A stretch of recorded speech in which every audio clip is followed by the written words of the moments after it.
Ada orang yang ketika Ramadan, di awal grafik kurvanya naik. Tapi itu hanya bertahan seminggu yang pertama. Setelah itu turun. Kurvanya turun jauh, terus turunnya itu sampai akhir Ramadan.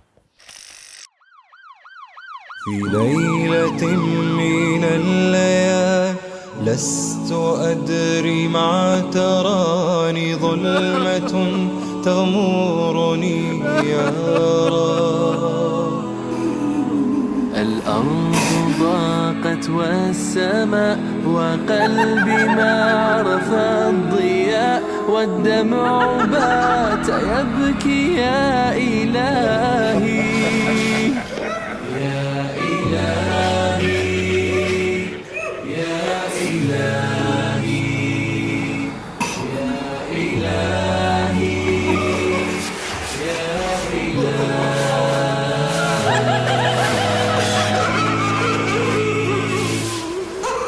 عصيت والذنب كبير وإني في حزني أسير مقيد بذنبي يا رب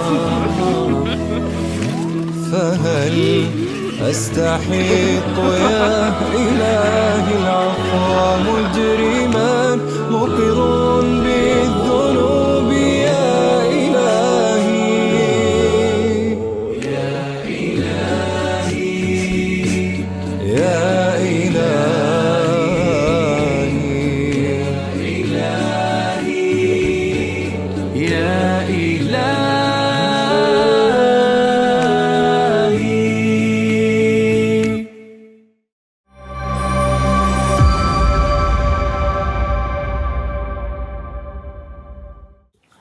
Assalamualaikum warahmatullahi wabarakatuh. Innal hamdalillah wassalatu wassalamu ala Rasulillah wa ala alihi wa sahbihi wa man tabi'ahum bi ihsan ila yaumil qiyamah. Kepada seluruh para penuntut ilmu, kepada seluruh karyawan yang tentunya pada kesempatan Jumat yang mulia ini diberikan oleh Allah sebuah kesempatan mulia untuk sekaligus pula menjadi penuntut ilmu. Semoga kita mendapatkan rahmat, semoga kita mendapatkan keberkahan di dalam kehidupan kita, dan semoga di setiap dosa yang kita lakukan kita juga meraih rahmatnya Allah. Karena sesungguhnya rahmat itu kita perlukan di dalam kehidupan kita. Hajat kita, kebutuhan kita kepada rahmatnya Allah di balik setiap dosa dan kemaksiatan yang kita lakukan sangatlah besar. Karena dengan rahmat, maka menjadikan kita tidak candu dengan dosa yang mungkin sering kita lakukan. Dengan rahmat yang kita peroleh, akan menjadikan seseorang akan dihindarkan dari musibah dan kesulitan di masa-masa mendatang, diakibatkan karena dosa yang pernah dilakukan kalau dia mendapatkan rahmat. Karena mendapatkan rahmat itu artinya penghapusan. Dan siapapun yang mereka telah mendapatkan rahmat, maka kelak di akhiratnya dosanya dan kemaksiatannya ditutupi oleh Allah. Dan itu merupakan hajat yang besar kita, supaya kita bukan hanya sekedar mendapatkan kesehatan, semoga bukan hanya sekedar mendapatkan kebaikan pada kehidupan kita dan rezeki, tapi yang kita hajatkan adalah rahmat. Kalau di antara kita sudah mendapatkan rahmat, dosamu akan dihapuskan, kamu akan dibuat menjadi hambar terhadap dosa dan kemaksiatan yang pernah kamu lakukan, walaupun itu memberi nikmat di waktu dulu. Maka kalau orang mendapatkan rahmat akan dihindarkan dari kesulitan di masa mendatang, dan orang yang mendapatkan rahmat ditutupi dosanya dari pandangan manusia di pengadilan Allah. Nah, itulah yang menjadikan kita berdoa semoga kita mendapatkan rahmat pada perjalanan kehidupan kita. Alhamdulillah, tentunya senantiasa kita bersyukur kepada Allah Subhanahu wa taala atas nikmat yang begitu besar, dan tidak ada sikap hati yang terbaik di dalam menyikapi nikmat yang Allah berikan kepada kita kecuali adalah dua. Tidak ada sebuah keinginan yang kita inginkan kecuali adalah kelapangan, dan kelapangan itu tidak akan didapatkan kecuali dengan dua pilihan: memberikan kesabaran tanpa tepi dan memberikan kesyukuran tanpa tapu. Itulah modalnya di dalam kita memaknai kehidupan kita. Seiring dengan kehidupan ini yang kita butuhkan bukan kepuasan tetapi ketenangan. Seiring dengan perjalanan hidup kita, semakin kita paham yang kita inginkan bukan angka nominalnya, tetapi yang kita inginkan adalah sebuah kelapangan. Seiring dengan kehidupan kita, kita tahu bahwasanya yang kita inginkan bukan lagi kemewahan, tetapi yang kita inginkan adalah sebuah keberkahan. tidak akan mendapatkan kelapangan, tidak akan pernah mendapatkan ketenangan, dan tidak akan pernah mendapatkan keberkahan, kecuali adalah mereka yang senantiasa bersyukur. Siapapun yang pengen lapang, hendaklah dia bersyukur. Siapapun yang pengen berkah pada hidupnya, hendaklah dia bersyukur. Dan siapapun yang pengen mendapatkan kebaikan pada hidupnya, hendaklah dia bersyukur atas semua perkara yang ada pada hidupnya. Dan itulah sejatinya yang kita berikan kepada Allah dalam setiap titian kehidupan kita. Kita pada kesempatan hari ini akan melanjutkan part yang kedua. Pembahasan yang telah kita bahas pada pertemuan sepekan yang lalu. Pembahasan spesial, special edition.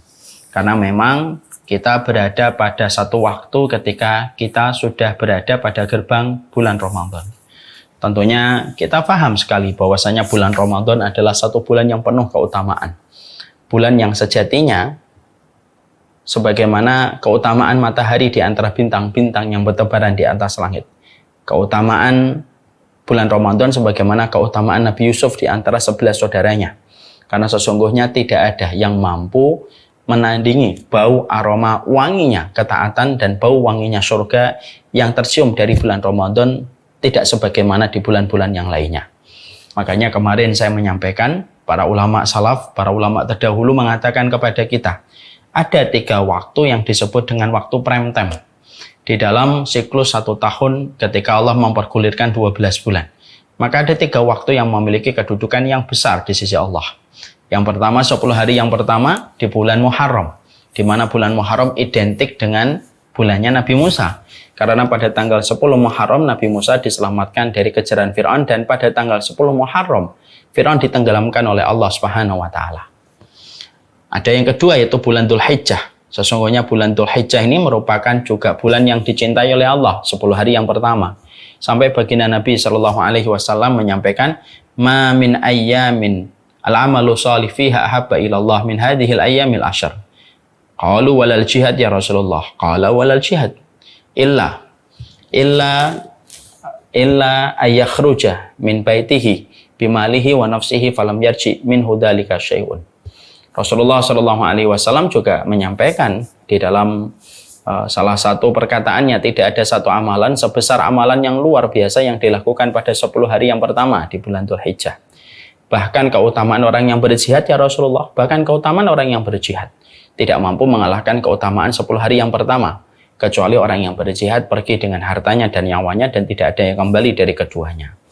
Maka bulan Dzulhijjah pun memiliki keutamaan yang besar, dan itu identik dengan bulannya Nabi Ibrahim dan Ismail. Dan ada yang ketiga, yaitu adalah keutamaan 10 hari yang terakhir di bulan Ramadan, di mana bulan Ramadan identik miliknya Rasulullah SAW. Walaupun prime time kita dalam 1 tahun itu ada 3 waktu yang tadi kita sebutkan, tapi tentunya kita paham betul, tidak ada yang bisa melebihi keutamaan yang dimiliki oleh Ramadan. Makanya akhirnya tidak pernah kita menjumpai surga membuka pintunya selebar-lebarnya kecuali di bulan Ramadan. Dan tidaklah neraka ditutup rapat oleh Allah kecuali itu di bulan Ramadan. Dan tidaklah setan dibelenggu kecuali adalah di bulan Ramadan. Untuk memberi makna kepada kita. Prime time yang luar biasa dalam kehidupan kita beribadah kepada Allah itu hanya terjadi di 10 hari di waktu bulan Ramadan. Dan itulah yang menjadi perhatian kita. Kita tentunya memahami betul bahwasanya ketika kita faham Ramadan memiliki keutamaan prime time yang luar biasa, berarti kita membutuhkan persiapan. Karena tidak mungkin secara analogi sederhana, orang itu tidak akan mungkin memenangkan maraton 42 km kalau dia tidak terbiasa latihan pada 1 km yang dia lanjutkan pada 5 km, 5 km dia lanjutkan pada 10 km, sampai akhirnya dia siap untuk berlari 42 km. Kalaulah maraton saja tidak akan dimenangkan hingga putaran terakhir dia menyentuh garis finish, kecuali dengan latihan panjang dari apa yang dikerjakan sebelum akhirnya dia mengambil jarak 42 km, sama pula dengan Ramadan. Ramadan itu merupakan putaran, yang tentunya putaran terbaik yang kita miliki pada penghambaan kita kepada Allah. Tidak akan pernah kita menangkan putaran ini sampai betul-betul kita melatih diri kita dengan berbagai macam hal yang menjadikan kita mulai tertata, mulai terlatih, dan mulai terbiasa untuk menjalankan ketaatan sebagaimana itu ketika kita memasuki bulan Ramadan. Nah, inilah yang menjadikan kita akhirnya paham betul kita mengerti betul inilah Ramadan. Sesungguhnya Ramadan merupakan bulan yang Allah tidak pernah sia-sia ketika menciptakan Ramadan, dan Allah tidak pernah bermain-main dengan bulan Ramadan. Maka inilah yang menjadikan kita pun juga tidak bermain-main ketika mempersiapkan diri sebelum datangnya Ramadan. Kemarin dalam pertemuan yang lalu saya juga menyampaikan bahwasanya kita tidak akan memberikan makna kepada Ramadan kalau kita tidak mengetahui profit yang kita peroleh ketika kita mengikuti Ramadan. Banyak orang yang mereka menganggap Ramadan itu merupakan bulan yang biasa. Ramadan hanyalah rotasi 1 bulan di antara 12 bulan yang dipergulirkan oleh Allah. Kita tidak tahu keutamaan yang dimiliki oleh Ramadan, sehingga ketika keutamaan Ramadan itu tidak kita ketahui, kita tidak merasa tergigit untuk mengejar keutamaan ini ketika kita tidak paham keutamaan Ramadan. Banyak yang menganggap Ramadan ya Ramadan, sekedar Ramadan semata, tetapi tidak lebih dari Ramadan itu. Dan ini merupakan sebuah kesalahan yang cukup fatal kalau kita menganggap Ramadan hanyalah sekedar Ramadan. Makanya kita kemarin menyampaikan setidaknya ada beberapa keutamaan yang besar, di mana keutamaan ini betul-betul luar biasa, dan keutamaan ini merupakan keutamaan dahsyat lagi agung yang Allah berikan kepada orang ketika mereka memasuki Ramadan. Yang pertama yang telah kita bahas kemarin adalah keutamaan Ramadan itu keutamaan yang besar. Sampai kita menjumpai salah satu shortcutnya kita untuk mendapatkan surga dan meraih surga itu adalah ketika kita diterima amal kita, ketaatan kita di bulan Ramadan. Sebagaimana kisah dalam satu riwayat yang sahih dari seorang sahabat yang bernama Thalhah, menjumpai 2 orang yang selalu bersama, selalu bersua, selalu mereka menjalani aktivitas bersama, di mana salah satu di antara keduanya meninggal di dalam peperangan dan yang satunya meninggal 1 tahun setelah yang pertama, dan itu pun bukan di peperangan. Tapi ternyata ketika Thalhah menjumpai mereka di dalam mimpinya di depan sebuah tempat yang begitu indah, yang itu tempat itu adalah surga, kata Thalhah, maka Thalhah itu kaget bagaimana mendapati 2 orang yang bersahabat ini, yang satunya meninggal di peperangan, yang satunya meninggal 1 tahun setelahnya. Tapi ketika terdengar panggilan di dalam surga, maka yang dipanggil pertama kali adalah sahabat yang mati 1 tahun setelah sahabat yang pertama, itu pun yang bukan meninggal di tempat jihad. Setelah sekian lama panggilan pertama itu, barulah ada panggilan yang kedua. Yang dipanggil yang kedua adalah sahabat yang meninggal 1 tahun sebelumnya dan meninggal di peperangan. Di mana ketika sahabat Thalhah radhiyallahu anhu melihat kejadian ini, maka sahabat Thalhah merasa kaget. Lalu beliau merasa penasaran, bagaimana ada orang yang mati syahid di peperangan, dipanggilnya belakangan. Lebih dulu yang dipanggil adalah sahabat yang meninggal 1 tahun setelahnya, itu pun bukan di medan peperangan. Ketika beliau bangun dari mimpinya, dari tidurnya, beliau bertanya kepada banyak orang dan beliau tidak mendapatkan jawaban. Sampailah terdengar pada telinga Nabi Shallallahu Alaihi Wasallam. Ketika pada telinga Nabi Shallallahu Alaihi Wasallam, pada saat itulah Nabi berkata kepada sahabat Thalhah, apa yang membuatmu heran dengan apa yang kamu lihat di dalam mimpimu, wahai sahabat Thalhah? Maka sahabat Thalhah menjawab dan menjelaskan sebagaimana yang tadi saya sampaikan. Lalu Rasulullah mencoba menjelaskan, wahai Thalhah, bukankah sahabat yang meninggal 1 tahun setelah yang pertama diberikan tambahan sholat? Iya. Diberikan tambahan Ramadan? Betul ya Rasulullah. Maka Nabi memahamkan kepada sahabat Thalhah, 1 Ramadan tambahan yang dia peroleh dan sholat yang dia kerjakan selama 1 tahun, itulah yang menaikkan derajatnya jauh lebih tinggi daripada sahabat yang meninggal 1 tahun sebelumnya di medan peperangan. Hadis ini memberikan kepada kita sebuah refleksi perenungan. Kalaulah 1 Ramadan sudah cukup menjadikan seseorang begitu jauh derajat perbedaannya dengan yang sebelumnya, dengan 1 Ramadan yang dia dapatkan tambahan dibandingkan sahabatnya yang meninggal 1 tahun sebelumnya, apalagi ketika kita merenungkan kalau Ramadan kita betul-betul diterima oleh Allah, sebesar apa derajat kita akan ditinggikan oleh Allah. Dan ini menjelaskan kepada kita tentang besarnya keutamaan yang dimiliki oleh Ramadan. Yang kedua yang kita akan jelaskan pada hari ini, keutamaan Ramadan yang berikutnya supaya mendorong dan memberikan energi untuk kita supaya memaknai Ramadan itu jauh sebelum Ramadan itu datang, karena nilai yang begitu berharga pada Ramadan itu kalau kita diberikan kesempatan untuk mendapatkan Ramadan.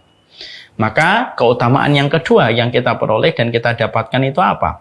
Yaitu adalah sesungguhnya Ramadan, apabila ketaatan kita, ibadah yang kita lakukan, ampunan yang kita panjatkan di bulan Ramadan, dari tilawah kita, tarawih kita, qiyamul lail kita, sahur kita, diterima oleh Allah dalam transaksi yang Allah terima, maka sesungguhnya itu merupakan salah satu di antara amalan yang berat kalau sudah diterima oleh Allah.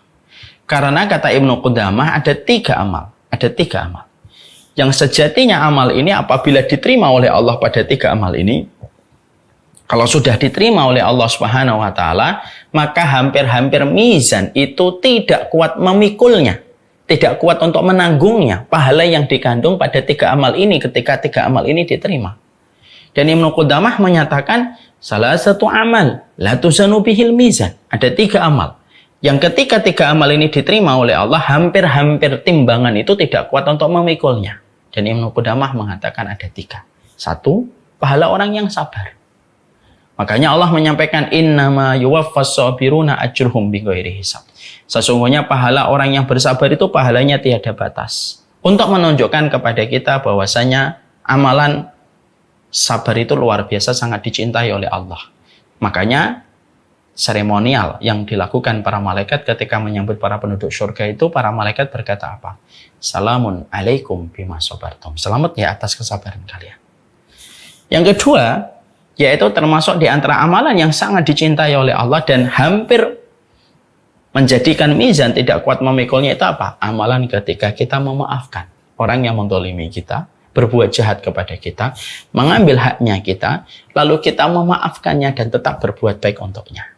Makanya Allah menyampaikan faman afa wa aslaha fa ajruhu 'ala Allah.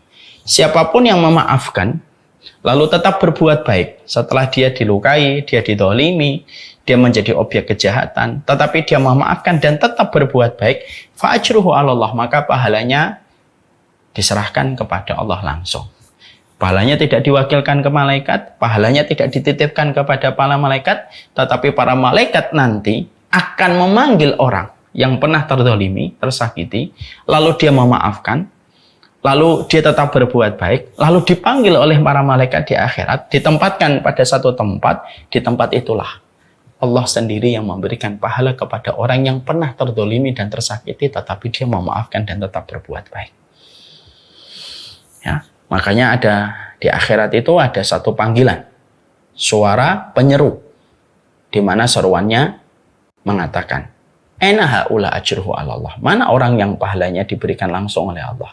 Tidak ada yang menyambut seruan panggilan malaikat ini, bukanlah yang menyambutnya orang yang sholat, bukan pula orang yang menyeru, yang menyambut seruan ini adalah orang yang sedekah, tetapi yang menyambut seruan panggilan ini adalah orang yang pernah terzalimi, pernah tersakiti, memaafkan dan tetap berbuat baik. Mereka lah yang menyambut seruan itu, dilokasikan oleh malaikat di satu tempat, pada tempat itulah Allah yang memberikan pahalanya langsung. Karena menunjukkan keistimewaan orang yang memaafkan ketika dia habis tersakiti dan terzalimi.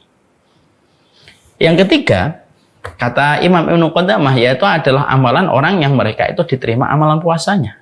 Makanya Allah menyampaikan kepada kita, was-shaumu li wa ana ajzi bihi. Puasa itu untukku dan akulah yang menggantinya langsung. Dan Allah tidak pernah menceritakan berapa kali Allah melipat gandakan setiap ketaatan yang dilakukan di bulan Ramadan. Dan tidaklah disembunyikan oleh Allah kecuali karena besarnya kandungan pahala yang apabila ketaatannya kita lakukan di bulan Ramadan. Mari kita mengambil ulasan yang sederhana.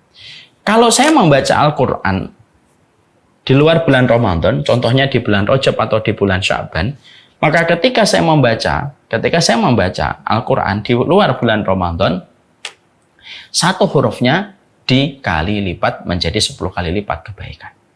Kalau saya membaca 2 huruf, setiap hurufnya dikali lipat 10 kali lipat. Kalau saya membaca 20 kali lipat. Itu di luar bulan Ramadan. Kalau di bulan Ramadan dilipat gandakan dengan kelipatan di mana Allah sendiri yang tahu berapa kali Allah melipat gandakan setiap ketaatan di bulan Ramadan. Karena sendiri Allah yang menyampaikan dalam hadis qudsi, was-shaumu li wa ana ajzi bihi. Puasa itu untukku dan akulah yang menggantinya langsung. Kalau kita sedekah, maka setiap kita sedekah di luar bulan Ramadan, maka dikali lipat hingga 700 kali lipat. Itu di luar bulan Ramadan. Kalau di bulan Ramadan, dilipatkan oleh Allah dengan kelipatan yang jauh lebih besar, di mana Allah yang tahu berapa kali Allah melipat gandakan. Kalau kita dzikir pagi, di mana kata Rasulullah dzikir pagi sebagaimana engkau membebaskan 4 budak, itu di luar bulan Ramadan. Kalau di bulan Ramadan, Allah melipat gandakan dengan kelipatan yang jauh lebih besar, di mana kelipatan itu hanya Allah yang mengetahui. Kenapa Allah merahasiakan kelipatan yang dilakukan dari ketaatan di bulan Ramadan? Kata Syekh Utsaimin, li'adzamil jaza. Karena menunjukkan besarnya hadiah yang Allah berikan, saking gedenya Allah merahasiakan. Makanya kalau saya boleh memberikan sebuah contoh yang sering saya ulang-ulang adalah, kalau ada seorang suami pengen ngasih hadiah sama istrinya, hadiahnya murah. Hadiahnya cuma makan warung Padang, mungkin makan steak. Mungkin sang suami tidak akan merahasiakan hadiah itu kepada istrinya. Toh juga hadiahnya murah. Maka tidak bisa dijadikan surprise. Surprise, hadiahnya makan steak. Surprise, hadiahnya makan Padang. Mungkin biasa, kenapa? Karena memang harganya tidak terlalu mahal. Tapi beda, kalau ada seorang suami ingin memberikan hadiah kepada istrinya, tetapi hadiah yang dia persiapkan adalah hadiah yang sangat mahal, maka biasanya sang suami akan merahasiakan dan baru akan menjelaskan dan membocorkan hadiah itu tepat pada hari hanya. Setiap istrinya berkata, apa hadiahnya? Dia selalu berkata rahasia. Sampai pada hariannya barulah dia memberikan hadiah itu. Misalkan hadiahnya mobil, hadiahnya apartemen. Maka biasanya sang suami itu merahasiakan. Kenapa sang suami bisa merahasiakan? Karena hadiahnya mahal dan layak menjadi surprise. Allah pun, kalau kita ambil analogi sederhana ini, Allah pun merahasiakan amal ibadah yang dilakukan di bulan Ramadan. Maka ketika Allah merahasiakan amal ibadah, berapa kali Allah melipat gandakan setiap ketaatan yang dilakukan di bulan Ramadan? Tidaklah Allah merahasiakan kecuali satu. Karena besarnya pahala yang Allah akan berikan kepada orang yang beramal di bulan Ramadan. Makanya ini merupakan sebuah transaksi besar. Ini merupakan sebuah waktu untuk berbisnis sama Allah. Karena sesungguhnya kita secara sederhana, secara basic, kita ini berbisnis sama Allah. Kita sebagai pedagangnya, amal soleh itu adalah dagangan kita. Allah sebagai pembelinya, dan alat tukarnya adalah surga seluas langit dan bumi. Dan tidak ada perniagaan yang menjanjikan profit share yang begitu besar kecuali hanya terjadi di bulan Ramadan. Ya, karena waktu itu tidak sama.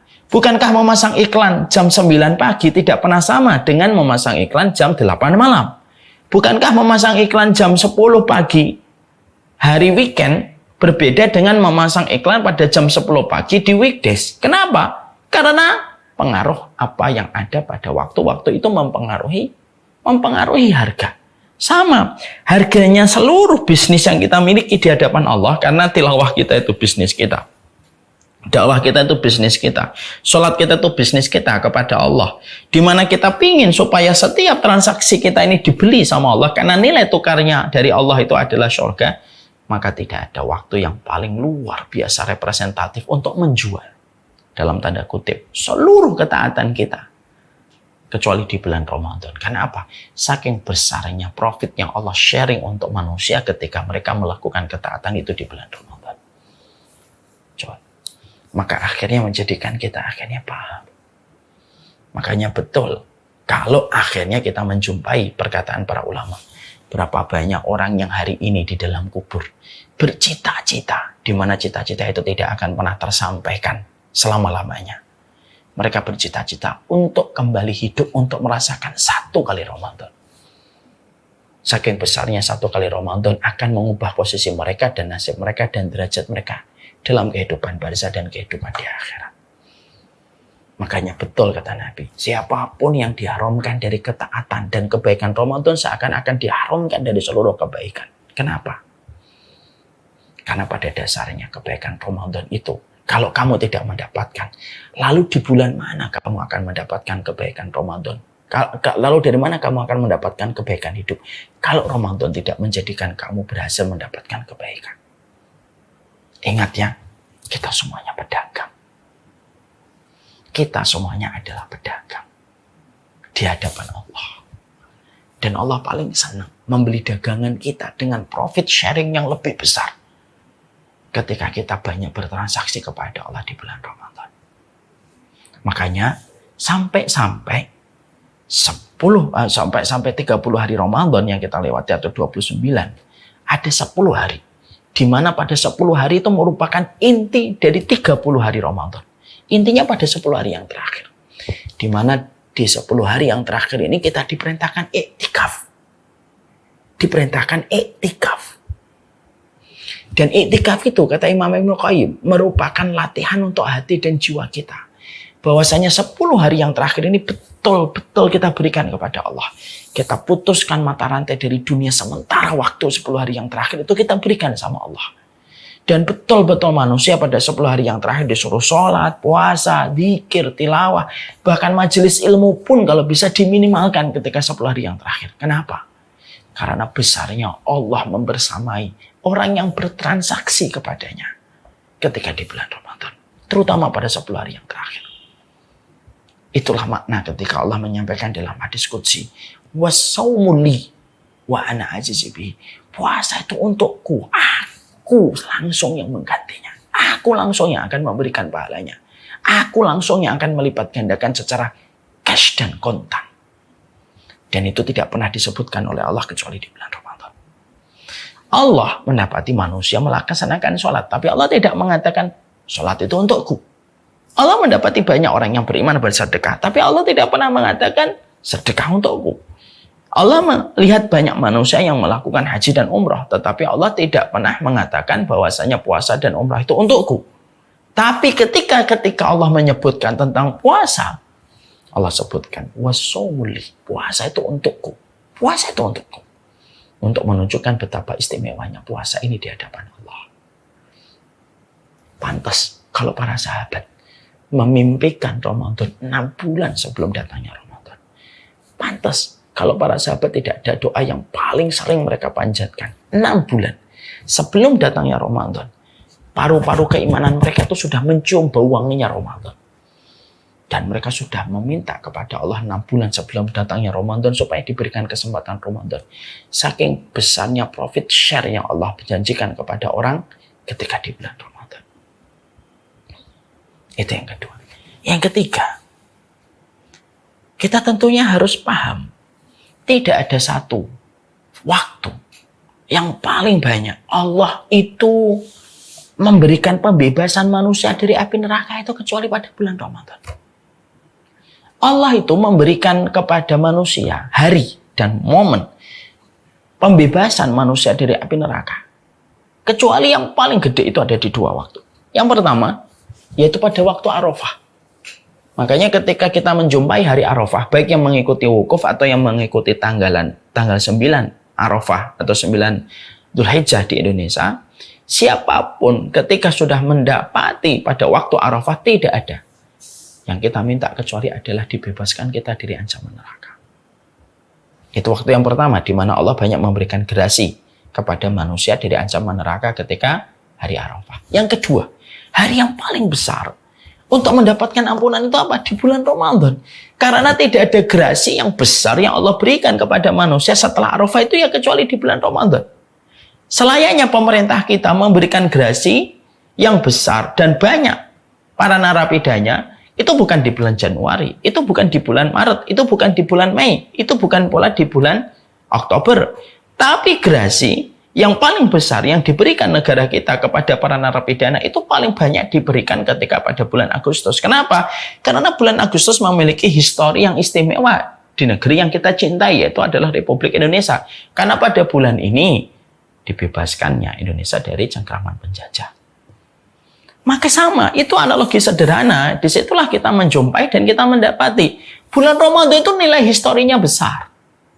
Makanya Allah pilih waktu ini untuk menjadi waktu ketika Allah menurunkan Al-Quran dalam satu jumlah ke Baitul Ma'mur. Dan itu menunjukkan historinya yang luar biasa. Maka ketika Ramadan itu memiliki histori yang sangat besar di sisi Allah, Allah memberikan ampunan yang tidak terhingga. Allah memberikan ampunan yang tidak terhingga. Dan itulah yang menjadikan kita akhirnya paham. Inilah yang harus kita mengerti.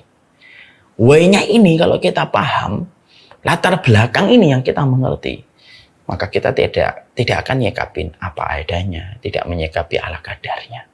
Kenapa? Karena kita tahu Allah tidak pernah menganggap Ramadan itu ala kadarnya dan apa adanya. Sebagaimana Allah mengagungkan Ramadan. Allah menganggap Ramadan itu untuk dirinya. Allah menjadikan amalan Ramadan itu hampir memberatkan mizan dan hampir mizan tidak kuat memikulnya. Dan Allah memberikan gerasi, pembebasan manusia dari ancaman neraka tidak sebagaimana yang besar yang Allah berikan di bulan Ramadan. Itu merujuk kepada makna. Jangan remehkan Ramadan. Jangan anggap Ramadan hanyalah siklus waktu yang terus berulang setiap tahun. Jangan anggap Ramadan itu ya hanya 1 bulan. Jangan anggap Ramadan itu ya hanya apa adanya dan ala kadarnya. Karena dia tidak pernah menjadi apa adanya dan ala kadarnya di hadapan Allah. Setelah kita paham ini, apa yang harus kita lakukan di bulan Ramadan? Supaya pada putaran Ramadan kita mendapatkan kesuksesan di hadapan Allah. Para ulama lalu menyampaikan kepada kita beberapa hal yang menjadikan kita harus mengerti betul. Ada setidaknya 5 yang harus kita maksimalkan sebelum Ramadan itu akan kita jalani putarannya sekitar 30 hari lagi, kurang lebihnya. Yang pertama, para ulama lalu menyampaikan kepada kita, ya, orang yang ketika akan menjalani Ramadan, sikap terbaik yang pertama yang harus dia miliki sebelum dia menjelang Ramadan itu apa? Banyaklah beristighfar sama Allah. Banyaklah mohon ampunan sama Allah. Banyak minta ampunan sama Allah. Banyak beristighfar. Syekh Shinqiti, salah satu ulama besar itu menyampaikan, apa sih korelasinya ketika kita akan mendapati Ramadan, kita diperintahkan untuk beristighfar. Dan kita diperintahkan untuk memperbanyak tobat kita sebelum Ramadan datang menyapa kita. Apa korelasinya itu apa? Kenapa kita harus memperbanyak tobat kita dan istighfar kita kepada Allah? Penjelasan beliau begini. Dosa dan kemaksiatan itu konsekuensinya menghambarkan kenikmatan. Itu kalau kita melihat secara ilmu. Jadi dosa dan kemaksiatan itu menghambarkan ketaatan. Contoh, orang minum khamar. Misalnya orang minum khamar. Maka dia tidak akan bisa menikmati yang halal. Dia mungkin sulit menikmati jus. Dia mungkin sulit menikmati kopi. Kecuali harinya harus terbasahi dengan khamar atau alkohol yang sudah menjadi candu. Orang yang berzina, naudzubillah min dzalik, biasanya tidak lagi bisa merasakan hubungan yang nikmat pada istrinya dan pada suaminya yang halal. Karena apa? Karena kompas kenikmatannya sudah dirampas oleh kemaksiatan, dan dari kenikmaksiatan itu dia mendapatkan sebuah kenikmatan, dan akhirnya kenikmatan yang halal itu hilang. Orang itu kalau sudah melakukan kemaksiatan, hukuman dari Allah dicabut nikmat pada yang halal, dicampakkan nikmat itu pada yang haram supaya dia melakukan itu terus-menerus. Lah karena dosa itu merampas kenikmatan pada ketaatan yang kita harusnya nikmati, itulah korelasinya. Kenapa banyak orang ketika menjalani Ramadan semangat di awal? Karena Ramadan itu membagi manusia itu menjadi 3. Ada orang yang ketika Ramadan di awal grafik kurvanya naik. Tapi itu hanya bertahan seminggu yang pertama. Setelah itu turun. Kurvanya turun jauh, terus turunnya itu sampai akhir Ramadan. Ada yang pertama kayak gitu. Ada yang kedua. Ada yang mereka itu ketika Ramadan naik kurvanya. Semangatnya tuh naik. 5 hari yang pertama. Setiap harinya bisa membaca 5 juz, 6 juz pada 5 hari yang pertama. Setelah melewati sepekan yang pertama, kurvanya turun. Tapi ketika 10 hari yang terakhir naik kembali. Ada yang 10 hari yang terakhir naik terus, ada yang hanya pada waktu malam ganjil aja dia naik, pada malam galim dia turun. Itu tipe yang kedua. Ada tipe yang ketiga, yang ketika dia naik, ketika awal Ramadan, 10 hari yang kedua tambah naik, 10 hari yang ketiga semangatnya tambah naik. Ada 3 tipe manusia ketika menjalani Ramadan. Nah tentunya yang kita khawatirkan itu yang pertama. Banyak di antara kaum muslimin, kaum muslimat ketika awal Ramadan senang. Bahkan masjid pun yang sedemikian megahnya, pada hari pertama sampai hari yang ketiga Ramadan itu seakan-akan tidak kuat untuk menampung banyaknya jamaah yang datang untuk melaksanakan sholat tarawih pada 3 hari yang pertama. Tapi setelah itu rontoknya asalnya penuh meluber, kemudian masuk ke dalam, kemudian maju ke depan, tinggal setengah, nanti tinggal setengahnya tinggal sedikit 2 baris atau 3 baris. Kenapa banyak orang yang ketika mereka melaksanakan Ramadan, mereka mendapatkan kekuatan pada 5 hari yang pertama, sepekan hari yang pertama, tapi kenikmatan pada ketaatan yang telah dirasakan pada 10 hari yang pertama atau sepekan yang pertama itu tidak bisa bertahan sampai akhir Ramadan. Kata Imam Syinqiti, adalah karena dosa yang dimiliki oleh orang yang menjalani Ramadan. Dosa itu dibawa sampai Ramadan, dan dosa itulah yang menggerogoti kenikmatan Ramadan. Dan ketika dosa itu menggerogoti kenikmatan Ramadan, maka nikmatnya Ramadan itu hilang lebih cepat daripada apa yang difikirkan oleh manusianya. Makanya akhirnya korelasinya adalah kenapa ada sebuah petuah dan nasihat supaya kita mempersiapkan Ramadan dengan kita memperbanyak tobat kita kepada Allah. Ketika kita diperintahkan untuk memperbanyak tobat sebelum Ramadan itu datang, kenapa kita diperintahkan untuk memperbanyak tobat? Supaya beban dosa kita dan beban maksiat kita berkurang. Dengan dosa dan kemaksiatan yang berkurang, berarti konsekuensinya bertahan lama ketaatan yang akan kita lakukan ketika kita telah terkurangi oleh dosa dan kemaksiatan. Kalaulah Ramadan itu saya ibaratkan adalah baju yang baru, dan kita sebagai pemakainya, maka tentunya memakai baju yang baru itu logisnya, idealnya adalah mandi dulu. Bebersih, kamu mandi, baru memakai baju yang baru. Apa yang kita bayangkan kalau ada seseorang memakai baju yang baru dengan harga yang sangat mahal, tetapi dia sudah lama, seminggu tidak mandi, 10 hari tidak mandi, mengeluarkan bau yang khas, mengeluarkan dekil-dekil yang menempel pada kulit-kulitnya. Lalu dia memakai baju baru, maka baju baru itu tidak akan berfungsi membuat hiasan untuk dirinya. Karena apa? Terlalu kotor orang yang memakai baju itu dan tidak mau untuk mandi terlebih dahulu sebelum memakai baju yang baru. Ramadan itu adalah baju baru kita. Dan ini merupakan perkara besar banget. Dan perkara inilah yang menjadikan akhirnya apa?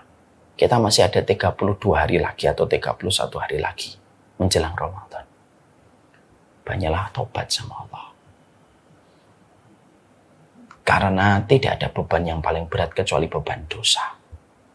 Kalau kita bertobat kepada Allah dengan tobatan nasuha, maka itu akan memperingan langkah kita memasuki Ramadan. Ketika langkah kita sudah ringan dengan tobat yang kita berikan kepada Allah, maka kenikmatan Ramadan akan bertahan lama. Kita rasakan pada hati kita sampai kita begitu sedih tinggalkan Ramadan. Ada beberapa tipe manusia ditinggalkan Ramadan. Ada tipe manusia yang ketika ditinggalkan Ramadan menangis. Karena dia tidak tahu apakah tahun depan masih bisa diberikan kesempatan menjumpai Ramadan ataukah tidak. Ada orang yang ketika ditinggalkan Ramadan standar biasa. Sedih pun tidak, senang juga tidak. Standar saja. Ada yang ketiga. Tipe manusia ketika ditinggalkan Ramadan itu senang. Karena beban puasa, beban ketaatan, beban ibadah, dan seluruh parade ibadah yang menjadi kulturnya Ramadan tidak lagi dia kerjakan ketika Ramadan itu selesai. Orang yang diharamkan dari neraka itu orang yang mereka sedih ditinggalkan Ramadan. Dan kita tidak mungkin akan mendapatkan sensasi kesedihan ditinggalkan Ramadan kalau kita masih membawa bongkahan dosa itu ketika Ramadan datang. Kalau ada orang yang masih banyak dosa gibahnya, ada orang yang banyak dosa gibahnya, ketika Ramadan, dia tidak akan menikmati tilawah. Kalau ada orang yang mereka itu menikmati dosa-dosa yang dikerjakan di bulan Ramadan, mungkin sholat qiyamul lail, mungkin kenikmatan doa di bulan Ramadan, mungkin kenikmatan dia taat di bulan Ramadan hilang, nggak tersisa itu menguap karena dosa yang dikerjakan. Makanya salah satu persiapan umum sebelum datangnya Ramadan itu apa? Tobat. Kalau ada di antara Bapak dan Ibu, dalam 1 tahun kurun waktu yang kita habiskan dari Ramadan tahun lalu sampai tahun ini, tiba-tiba kita merasa, ya Allah ada dosa besar yang saya lakukan. Ambil air wudhu. Ambil air wudhu. Ambil air wudhu, sholat. Ambil air wudhu. Lalu kita sholat taubat meminta maaf sama Allah dan ampunannya. Kalau ada di antara kita merasa ada dosa yang kita kerjakan, ambil sajadah. Ucapkan sayyidul istighfar kepada Rabbmu. Allahumma anta rabbi la ilaha illa anta khalaqtani wa ana abduka wa ana latika wa watika mustata'tu a'udzu bika min syarri ma sana'tu abu laka bi ni'matika alayya wa abu bi dzambi faghfirli fa innahu la yaghfiru dzunuba illa anta. Bertobatlah, beristighfarlah. Karena dosa yang ditebus dengan ampunan, dosa yang ditebus dengan taubat, itulah yang menjadikan nikmatnya Ramadan akan bertahan untuk kita. Ada di antara Bapak dan Ibu, setahun ini kurun waktu ngambil harta yang syubhat, harta haram. Sudah tahu itu harta nggak benar, tapi tetap kita ambil karena lemahnya iman kita pada saat itu. Ayo tobat. Tobat. Minta ampunan sama Allah. Bersungkur. Semoga tobat ini akan mengawetkan ketaatan yang kita lakukan di bulan Ramadan, karena tidak ada perkara yang menjadikan ketaatan kita tidak awet di bulan Ramadan kecuali dosa yang tidak ditebus dengan tobat dan istighfar sebelum Ramadan itu datang. Bukankah begitu? Bukankah kalau akan menyembuhkan penyakit, pemicu penyakit itu kan harus ditahan? Ada orang kena gula darah, maka biasanya adalah harus ditahan dari pemicu penyakit. Pantangannya harus disampaikan. Bapak ini darah tingginya tinggi. Jangan makan lemak ya. Jangan banyak-banyak lemaknya. Jangan banyak makan jeroan. Loh kenapa dok? Karena itu pantangan Pak. Kalau Bapak ingin darah tingginya turun. Bapak ini gulanya tinggi nih, diabetesnya. Jangan makan yang manis-manis dan jangan banyak pikiran. Kenapa jangan banyak makan yang manis dan banyak pikiran? Karena itu pemicunya. Sama, Ramadan itu ibaratnya kesehatan kita. Lah Ramadan itu dengan kesehatan yang kita ibaratkan, tentunya tidak akan pernah mendapatkan kesehatan Ramadan sampai kita meninggalkan pantangannya. Lah pantangan Ramadan itu apa? Dosa dan kemaksiatan. Jangan dibawa. Ketika Ramadan itu akan datang kepada kita. Istighfar yang banyak. Taubat yang banyak. Sholat taubat kalau memang dalam kurun waktu kita ini kemudian kita pernah melakukan dosa besar. Taubat sama Allah. Taubat sama Allah. Maka disitulah kita akhirnya akan memasuki Ramadan. Dengan sukacita. Dan kita bisa berharap Ramadan itu akan bertahan lama. Ketaatan kita. Bukan hanya 10 hari. Bukan hanya 20 hari, tapi sampai 30 hari kita mempertahankan ketaatan kita. Ketika dosa sudah dibersihkan sebelum Ramadan datang. Sholat taubat, banyak beristighfar. Dengan niatan. Supaya Ramadan kita ringan dosanya. Dan ketika ringan dosanya, nikmatnya itu bertahan lama. Ini yang pertama. Yang kedua, apa yang harus kita lakukan dan kita maksimalkan ketika Ramadan itu akan datang pada kehidupan kita. Insya Allah nanti kita akan jelaskan di part yang ketiga. Kita masih di part yang kedua. Insya Allah berarti 3 part kita membutuhkan ini. Kita akan jelaskan yang kedua apa, yang ketiga apa, yang keempat apa, yang kelima apa. Setidaknya pembahasan itu selesai sebelum Ramadan supaya ekstra persiapan yang kita berikan, supaya ekstra hasil yang kita dapatkan. في ليلة من الليالي لست أدري ما تراني ظلمة تغمرني يا رب الأرض ضاقت والسماء وقلبي ما عرف الضياء والدمع بات يبكي يا إلهي